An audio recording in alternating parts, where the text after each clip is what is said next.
نحمده ونصلي ونسلم على رسوله الکریم۔ ہم نے پچھلی بار یہ باتیں بتائی تھی کہ ہمیشہ کیا کرنا ہے، سچ بولنا ہے، جھوٹ نہیں بولنا۔ مسلمان اور جھوٹا یہ دونوں باتیں آپس میں جچتی نہیں ہیں۔ حدیث کے اندر بھی آتا ہے، پیارے نبی صلی اللہ تعالی علیہ وسلم سے صحابہ کرام نے پوچھا کہ یا رسول اللہ ایکون المؤمن جبانا، کہ ایمان والا ہو بزدل ہو، ایسا ہو سکتا ہے؟ فطری کمزوری ہے، انسان اندر سے کمزور دل کا۔ تو آپ سے پوچھا گیا کہ ایمان والا ہو اور دل کا کمزور ہو، یا رسول اللہ ایسا ہو سکتا ہے؟ آپ نے فرمایا ہاں ہو سکتا ہے، فطری کمزوری ہے، مسلمان بھی ہے، بزدل بھی ہو سکتا ہے۔ پھر پوچھا کہ یا رسول اللہ مسلمان ہو بخیل ہو، خرچ نہ کرنے والا اللہ کے راستے میں، اللہ نے دیا بھی ہے پھر بھی نہیں کرتا، ایسا ہو سکتا ہے؟ فرمایا ہاں ایسا بھی ہو سکتا ہے۔ فرمایا مسلمان ہو اور بخیل ہو، ایسا بھی ہو سکتا ہے۔ پھر آپ سے پوچھا کہ یا رسول اللہ مسلمان ہو جھوٹا ہو، ایسا ہو سکتا ہے؟ آپ نے فرمایا لا، ایسا نہیں ہو سکتا۔ کتنی سخت بات ہے، کتنی اہمیت کی بات ہے کہ مسلمان ہو جھوٹا ہو۔ پیارے نبی صلی اللہ تعالی علیہ وسلم نے فرمایا ایسا نہیں ہو سکتا کہ مسلمان بھی ہو اور جھوٹ بھی بولتا ہوں۔ تو اسلام سچائی کا درس دیتا ہے، مسلمان کبھی جھوٹ نہیں بول سکتا۔ یہ کون فرما رہے ہیں؟ ہم سب کے نبی صلی اللہ علیہ وسلم۔ اور ہمارے نبی کا میں نے آپ کو بتایا تھا نا، لقب کیا تھا؟ صادق۔ اردو کے اندر اس کا ترجمہ ہوتا ہے سچے انسان۔ آپ کو کفار صادق کہہ کر بلاتے تھے جب تک آپ نے نبوت کا دعویٰ نہیں کیا تھا۔ یہ ساری جو لڑائی شروع ہوئی ہے کفار کی، یہ تو نبوت کے اعلان کے بعد، ورنہ نبوت سے پہلے اور بعد میں بھی آپ کی امانت دیانت پر اتنا اعتبار تھا کہ آپ کے پاس دشمنی کے باوجود امانت رکھوایا کرتے تھے کہ یہاں امانت ضائع نہیں ہوگی، آپ کے پاس جو چیز رکھی جائے گی وہ محفوظ رہے گی۔ اور آپ کا نام نہیں لیا جاتا تھا، بلکہ آپ کو الصادق الامین کہا جاتا تھا، اور کبھی کبھی الصدوق الامین، بہت زیادہ سچے انسان۔ تو ہم تو اس نبی کی امتی ہے نا۔ حدیث کے اندر آتا ہے، پیارے نبی صلی اللہ تعالی علیہ وسلم نے فرمایا منافق انسان کی 3 نشانیاں ہیں۔ کتنی نشانیاں؟ 3 نشانیاں، یاد رکھنا۔ فرمایا کہ جب بات کرتا ہے تو جھوٹ بولتا ہے، یہ منافق کی نشانی ہے۔ فرمایا کہ وعدہ کرتا ہے تو اس کی خلاف ورزی کرتا ہے، یہ منافق کی نشانی۔ اور فرمایا کہ امانت رکھائی جائے تو خیانت کرتا ہے، یہ منافق کی نشانی۔ تو جھوٹا انسان، اللہ کے رسول نے فرمایا یہ منافق، یہ نفاق کی علامت ہے۔ اور منافق کون ہے؟ حدیث کے اندر آتا ہے منافق کون ہے؟ قرآن کریم میں اللہ فرماتے ہیں منافق وہ ہے جو جہنم کے سب سے آخری حصے میں ہوگا، سب سے آخری حصے میں۔ منافق انسان جہنم کے سب سے نچلے حصے میں ہوگا، یعنی سب سے زیادہ عذاب اس حصے والوں کو ہوگا، وہاں منافق کا انجام اور اس کی سزا وہاں ہوگی۔ تو مسلمان کا تو کام ہے سچ بولنا۔ تو کس نے یہ عہد کیا ہے، وعدہ کیا کہ انشاءاللہ جھوٹ نہیں بولنا، نقصان اٹھا لینا ہے، وہ نقصان نہیں ہے، اس میں ہمارا فائدہ ہے۔ سچ بول کر جو نقصان اٹھائیں گے اس کا انجام بڑا اچھا ہوگا، لیکن جھوٹ بولنے کے بعد جو نقصان ہونے والا ہے اس کا ہمیں اندازہ نہیں۔ اور میں عرض کر رہا تھا کہ جھوٹ ہمیشہ یاد رکھنا پڑے گا، انسان نہیں یاد رکھ سکتا۔ ایک جھوٹ کے لیے کئی جھوٹ بنانے پڑتے ہیں۔ جب آدمی جھوٹ بولتا ہے پھر جھوٹ پر جھوٹ، ایسے ہوتا ہے نا۔ اور جھوٹے آدمی پر کسی کو اعتبار بھی نہیں ہوتا، بے اعتماد ہو جاتا ہے۔ ایک لڑکا تھا، واقعہ لکھا ہے، وہ مزاحیہ طبیعت کا تھا، لیکن مذاق وہ جو شریعت اس کو پسند نہیں کرتی، جھوٹ، مذاق کے اندر جھوٹ کہہ دیا کرتا تھا۔ تو بکریاں چرانے والا تھا، تو اپنی بکریاں چرا رہا تھا، تو اس نے آواز لگائی کہ بھیڑ آ گئے میری بکریوں کو کھا گئے۔ اب لوگ جو آس پاس کے تھے بستی والے، وہ نکلے جلدی سے اپنے ساتھ لکڑی وغیرہ لے کر ان کو بھگانے کے لیے کہ اس کے جو ہے وہ اس کو نقصان پہنچائیں گے۔ جب وہ نکلے دیکھا تو وہ ہنسنے لگا، بولے میں تو مذاق کر رہا تھا۔ کیا کہا؟ میں مذاق کر رہا تھا۔ لوگوں کو غصہ بھی آیا، اس نے اس کو مذاق میں ڈال دیا۔ جو جھوٹ ہے نا، مسلمان جھوٹ مذاق میں بھی نہیں کہتا۔ حدیث کے اندر آتا ہے مسلمان جھوٹ مذاق کے اندر بھی نہیں کہتا، مذاق کے اندر بھی وہ سچی بات۔ تو دوسرے دن یا 2-3 دن کے بعد دوبارہ اس نے یہ معاملہ کیا، چیخنے لگائے میری بکریوں کو بھیڑ کھا گئے۔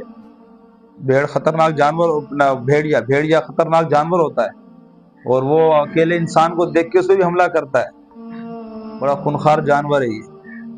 بھیڑیا جو ہے میرے بکریوں کو کھا گئے۔ تو لوگ پھر نکلے، جب دیکھا تو پھر وہ ہنسنے لگا، بولے میں تو مذاق کر رہا تھا۔ اب لوگوں نے اس کو 2-4 سنائی بھی، اب لوگوں کا اعتماد اٹھ گیا اس سے۔ تیسری بار پھر اس نے یہ کیا، 2 دن کے بعد، ہفتے کے بعد اس نے جب یہ معاملہ کیا، اب چیخ رہا تھا، اور حقیقت میں وہ بھیڑیا آ گئے تھے۔ بھیڑیا نے اس کے جانوروں پر حملہ کیا اور اچھا خاصا خوراک بنا، یہ چیخیں مارتا رہا، بولے اس کو چھوڑے، جھوٹا انسان ہے۔ اور لوگ اپنے گھروں میں بیٹھے رہے، کوئی اس کی آواز پر نہیں ہوئی۔ تو دیکھو بے اعتماد ہو گیا نا، سر پکڑ کے بیٹھ گیا، روتا رہا، کاش میں جھوٹ نہیں بولتا، لوگوں کا اعتماد مجھ پر رہتا، آج مجھے یہ دن نہ دیکھنا پڑتا۔ تو جھوٹا انسان جو ہے نا، اس سے اعتماد اٹھ جاتا ہے لوگ، چاہے وہ استاد کا شاگرد ہو، چاہے ماں باپ کا بیٹا ہو، چاہے کسی کے ساتھ کسی کا دوست ہو، جھوٹ بولے گا تو نظروں میں گر جائے گا، عزت نہیں رہے گی انسان۔ اور بچپن میں ہی ہم نے سچ سیکھنا ہے، یہی عمر ہے ہماری سیکھنے کی، ٹھیک ہے نا؟ آج ہی جھوٹ سے نفرت ہوگی تو بڑی عمر کے اندر ہم جھوٹ سے بچیں گے۔ تو سمجھ گئے ہمیشہ کیا کرنا بیٹا؟ سچ کہنا، سچائی۔ اللہ کے رسول فرما رہے ہمیشہ نجات میں رہو گے، الصدق ینجی والکذب یہلک، ہمیشہ خوش رہو گے، مطمئن رہو گے۔ وہ شیخ سعدی رحمۃ اللہ نے ایک واقعہ لکھا ہے کہ ایک بچے کو ماں رخصت کرنے لگی، چھوٹے بچے کو تعلیم دین کے لیے، تو اسے کہا بیٹا کبھی جھوٹ نہ بولنا کیونکہ اللہ ناراض ہوتا ہے، اللہ ناراض ہوتا ہے۔ اس بچے کو رخصت کرتے اس کے کرتے کے اندر جو ہے وہ 40 دراہم، سیدھی تمہارا زاد راہ ہے اور راستے کا اور وہاں رہائش کا جو گزر بسر ہے اس کا ایک ذریعہ ہے، تو 40 دراہم غریب گھرانے کے لوگ۔ تو جب بچہ گیا، پیسے اس طرح سیے کہ کوئی نظر نہیں آتے، کرتے کے اندر اس طرح سیرے، کہتے گم بھی نہ ہو اور ضرورت کے مطابق وہ ایک نکال کے استعمال بھی کر لیں۔ جب وہ کشتی پر سوار ہوا تو ایک راستہ طے کرنے کے بعد اس کشتی میں جو ہے وہ ڈاکو سوار ہو گئے، انہوں نے سب کو یرغمال کیا، سب کو لوٹا، بچے کی تلاشی لینے لگے تو لگا اس کے پاس تو کچھ نہیں ہے۔ بولا تیرے پاس کیا ہے؟ بچے سے پوچھا، بولا میرے پاس تو 40 درہم ہے۔ تو وہ ہنسنے لگا، بولا بیوقوف ہے کیا؟ کہاں ہے؟ ہمیں تو نظر ہی نہیں آ رہا۔ بولا یہ رے، دکھائیں اس کو، یہ کرتے کے اندر۔ تو ڈاکو اور ہنسنے لگا اس بچے کی عقل پر کہ بیوقوف بچہ یہ، کہنے لگا بیٹا تو جھوٹ بول لیتا، کہتا کچھ نہیں، ہم نے ویسی تیری تلاشی لے لی، کچھ نظر ہی نہیں آیا، تو یہ دکھانے کی کیا ضرورت تھی، سچ بولنے کی کیا ضرورت تھی؟ تو بچہ کہنے لگا کہ بات یہ ہے کہ میری والدہ نے مجھے گھر سے رخصت کرتے وقت مجھے نصیحت کی تھی بیٹا کبھی جھوٹ نہیں بولنا، کیونکہ جھوٹ سے اللہ ناراض ہوتا ہے اور میں اللہ کو ناراض نہیں کرنا چاہتا۔ جب ڈاکو نے یہ سنا، دوسرے لوگ تھے انہوں نے جو کچھ لیا تھا ان کے ہاتھ سے ایک دم گرا، وہیں چھوڑا، اور ڈاکو جو سردار تھا وہ رونے لگا، کہا یار ایک بچہ اللہ سے اتنا ڈرتا ہے کہ اللہ ناراض نہ ہو جائے اور اس کی وجہ سے سچ بولتا ہے، اور میں کہاں کھڑا ہوں؟ کلمہ گو تو تھا، ڈاکو تھا، گناہگار تھا، فوراً توبہ کر کے اس گناہ کو چھوڑا اور نیک انسان بن گیا۔ ایک بچے کے سچ نے ان کو نیکی پر لگا دیا اور گناہ جو تھا وہ ان سے چھڑوا دیا۔ تو یہ سچا واقعہ ہے، شیخ سعدی رحمۃ اللہ نے بیان فرمایا ہے، شیخ سعدی نے گلستان کے اندر۔ تو ہمیشہ سچ بولنا بیٹا، ٹھیک ہے نا؟ آخر میں ایک بات عرض کر دوں، تو کسی نے کہا بڑا خوبصورت کہا کہ تم جو لوگوں سے چھپانے کے لیے جو کچھ کہتے ہو کرتے ہو،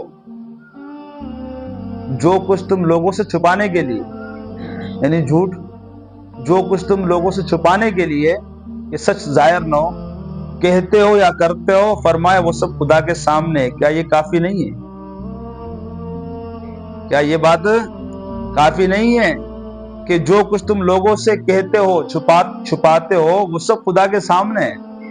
ایک دن اللہ کے سامنے پیش ہونا ہے، یہ ہماری ساری باتیں اللہ کے سامنے پیش ہونی ہے۔ اور جھوٹا انسان اللہ کا ناپسندیدہ انسان ہے۔ قرآن کریم میں اللہ نے لعنت فرمائی ہے جھوٹے انسان۔ اللہ سچے ہیں، سچوں کو پسند کرتے ہیں۔ تو سچ ہمیشہ کہنا انشاءاللہ، ٹھیک ہے نا بیٹا؟ کبھی جھوٹ نہیں بولنا، ماں باپ سے جھوٹ نہیں کہنا، استاد سے جھوٹ نہیں کہنا۔ اور ایسا ہوتا ہے ہمارے بچے پڑھتے ہیں نا، کبھی سچ کہہ دیتے ہیں، ہمیں پیار آ جاتا ہے اس سے، اور جھوٹ کہنے والے سے اندر سے نفرت ہونے لگتی ہے، اس سے اعتماد اٹھ جاتا ہے۔ اور ایک بچہ آگے سچ کہہ دیتا ہے نا، آپ میں سے کئی بچے ایسے ہیں، آج یہ ہو گیا استاد، آج آپ صاحب یہ ہو گیا، دیر ہو گئی، یہ ہو گیا، کہتا ہوں ٹھیک ہے بھی ہو گیا۔